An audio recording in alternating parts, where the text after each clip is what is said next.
मुख्यमंत्री के शहर गोरखपुर में एक मोहल्ला है पांडे हाता।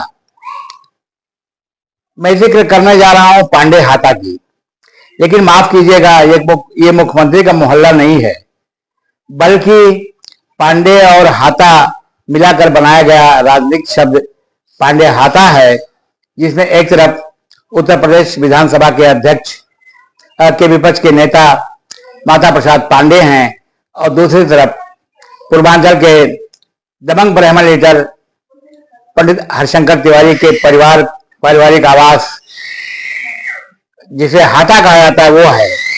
ये पांडे और हाता मिलकर पूर्वी उत्तर प्रदेश की राजनीति में क्या हलचल मचाने जा रहे हैं, आज का एपिसोड इसी पर निर्भर है।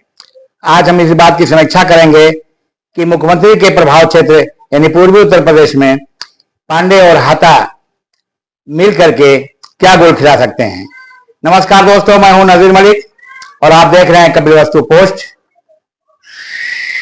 दोस्तों, आपको मालूम होगा कि उत्तर प्रदेश में वोटरों का दो बड़ा वर्ग, दलित और ब्राह्मण, ये दोनों समाज भारतीय जनता पार्टी से नाराज चल रहे हैं। दलितों की नाराजगी का पूरा असर पिछले लोकसभा चुनाव में आप देख चुके हैं, जिसकी वजह से समाजवादी पार्टी और कांग्रेस के गठबंधन की सरकार को सबसे ज्यादा सीटें मिली उत्तर प्रदेश में ऐतिहासिक रूप से, और मोदी की तमाम लोकप्रियता और योगी की तमाम लोकप्रियता के बावजूद भी लोकसभा में उसकी सीटें बुरी तरीके से घट गईं। इसके बाद से भारतीय जनता पार्टी में इस बात पर मंथन चल रहा था कि दलित और ब्राह्मण वोटों को उत्तर प्रदेश में एकजुट करके पुराना जो सोशल इंजीनियरिंग है उसे बनाए रख करके आने वाले 27 के चुनाव में कैसे विजय हासिल की जाए, कैसे जीत हासिल की जाए। इस सिलसिले में पिछले एपिसोड में मैंने आपको बता दिया था कि दलित वोटों को साधने के लिए बौद्ध महासंघ के राष्ट्रीय अध्यक्ष को भाजपा और संघ ने अपने खेमे से निकाला है और उन्हें दलितों को जोड़ने के लिए पूरे उत्तर प्रदेश में उन्हें भ्रमण करा रहे हैं। इसके बाद उनकी निगाह है कि ब्राह्मण वोट ये कैसे सधेंगे। ब्राह्मण वोट को साधने के लिए भारतीय जनता पार्टी में ब्राह्मण नेताओं की कमी नहीं है, लेकिन जहां तक पूर्वी उत्तर प्रदेश का सवाल है, यहां पर दो ऐसे नाम हैं जिनकी कोई कार्ड भारतीय जनता पार्टी के पास नहीं है। एक तरफ माता प्रसाद पांडे जी हैं, जो उत्तर प्रदेश में विधानसभा के विपक्ष के नेता हैं, और सिर्फ इतना ही नहीं, वो पढ़े लिखे हैं, राजनीति को बखूबी समझते हैं और बहुत तर्कशील हैं। उनका अपना प्रभाव है, पुराने दिग्गज हैं। इसके साथ जो हाता है, इस हाता के जो निर्माता रहे हैं पंडित हरिशंकर तिवारी, यद्यपि अब वो स्वर्गीय रह चुके हैं, अब वो रहे नहीं, लेकिन उनके बेटे पूर्व विधायक विनय शंकर तिवारी और पूर्व सांसद कुशल तिवारी हैं। ये दोनों लोग एक तरफ हैं। पांडे और ये हाता ये मिल करके ही पांडे हाता का राजनीतिक सियासी स्ट्रक्चर हमने खड़ा किया है समाजवादी पार्टी की तरफ से। तो ये समाजवादी पार्टी का जो पांडे हाता है, ये इतना शक्तिशाली है कि पूर्वी उत्तर प्रदेश में भारतीय जनता पार्टी को इसकी कोई काट नजर नहीं आ रही है। और वैसे भी पंडित हरिशंकर तिवारी का जो रुतबा था, जो रोक था पूर्वांचल के जिलों में 22 जिलों में, उसे तोड़ने के लिए भारतीय जनता पार्टी की सरकार और खास करके मुख्यमंत्री योगी आदित्यनाथ पर आरोप लग रहे हैं कि उन्होंने हाता परिवार को क्रैश करने के लिए, परेशान करने के लिए तमाम कोशिशें की हैं। उन्हें गिरफ्तार कराया, उनके हाथे पर अटैक किया, हाथे की में छापे की कार्रवाई हुई, बाउंड्री गिराई गई, और हाथे का यह अपमान माना जा रहा है कि उत्तर प्रदेश के ब्राह्मणों के एक बड़े वर्ग ने अपने अपमान के रूप में लिया है।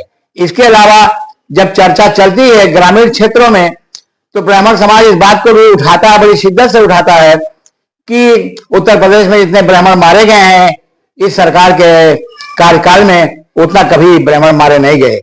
खुद माता प्रसाद पांडे जी भी इस बात को कहते हैं, वो बड़े राजनीतिक लोग हैं, इसलिए वो साफ साफ नहीं कहते कि मारे गए हैं या उन्हें कोई कष्ट दिया है। वो ये जरूर कहते हैं अपनी भाषण में, अपने बातचीत में, कि उत्तर प्रदेश में ब्राह्मण समाज पूरी तरीके से उपस्थित है और वो समय आने पर इसका बदला जरूर लेगा। तो देखिए माता प्रसाद पांडे जी क्या कह रहे हैं। देखिए, ये भाजपा की सोची समझी रणनीति का हिस्सा है। हालात ये है कि सरकार में ब्राह्मणों की बड़े पैमाने पर जगह जगह हत्या हुई है, उनके ऊपर मुकदमे लिखे गए हैं, उनको जेलों में भेजा गया है और इसमें एक पक्षीय, एक वर्गीय शासन चल रहा है, ब्राह्मण उपेक्षित है, इसलिए ब्राह्मण इनसे नाराज है। तो इस तरह का पोस्टर बात करके ब्राह्मण को खुश करने की कोशिश है। आपकी ब्राह्मण इनको उत्तर प्रदेश से हटा दे, बस। दोस्तों, अभी आपने विपक्ष के नेता माता प्रसाद पांडे जी की बातचीत सुनी, उससे अंदाजा लगाना आसान नहीं है। आप बहुत आसान है कि वे कहना क्या चाहते हैं और उनकी कही हुई बात को उनका समाज किस तरीके से समझ रहा है, ये समझना बहुत मुश्किल नहीं है।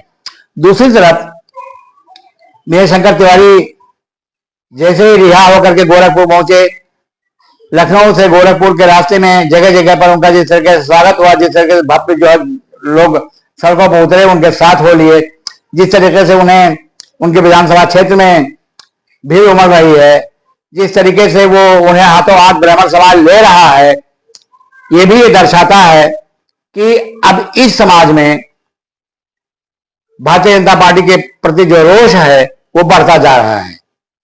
और इसकी काट के लिए भारतीय जनता पार्टी के पास ब्राह्मण नेता तो बहुत हैं, लेकिन उत्तर प्रदेश में और उत्तर प्रदेश खास करके पूर्वांचल के 20-22 जिलों में असर डालने वाला कोई नेता पांडे और हाथा के मुकाबले में अभी तक दिखाई नहीं पड़ा है। एक ले लेकर के लोग उप मुख्यमंत्री पाठक जी का नाम लेते हैं, लेकिन जानकार ये कहते हैं कि उप मुख्यमंत्री पाठक जी कभी हाथा के बहुत करीबी रहे हैं और कभी उनकी भूमिका पंडित हरिशंकर तिवारी के सहायक की रही है। इसलिए अतीत का सहायक पंडित हरिशंकर तिवारी, उनके परिवार कुशल तिवारी और विनय तिवारी के बराबरी का मुकाबला कर लेगा सियासत के इलाके में, सियासत के क्षेत्र में। ये समझ में बात नहीं आती है। वैसे भी पाठक जी कोई भीड़ खींचने वाले नेता, जनता के बीच अपने समाज में बहुत बड़ा स्थान रखने वाले नेता नहीं है। तो भारतीय जनता पार्टी इस स्थिति से निपटने के लिए क्या करेगी, ये देखना अभी शेष है। आप भी निगाह बनाए रखिए, आप भी हमारी समीक्षाओं पर ध्यान दीजिए और आपकी क्या राय है इसे कपिल वस्तु पोस्ट के इस एपिसोड में कमेंट करके बताइए, हमें सुझाव दीजिए और हमें विषय भी बताइए कि आप किस विषय पर समीक्षा विश्लेषण सुनना चाहते हैं, ताकि हम आपकी इच्छा की पूर्ति कर चुके हैं। धन्यवाद, नमस्कार।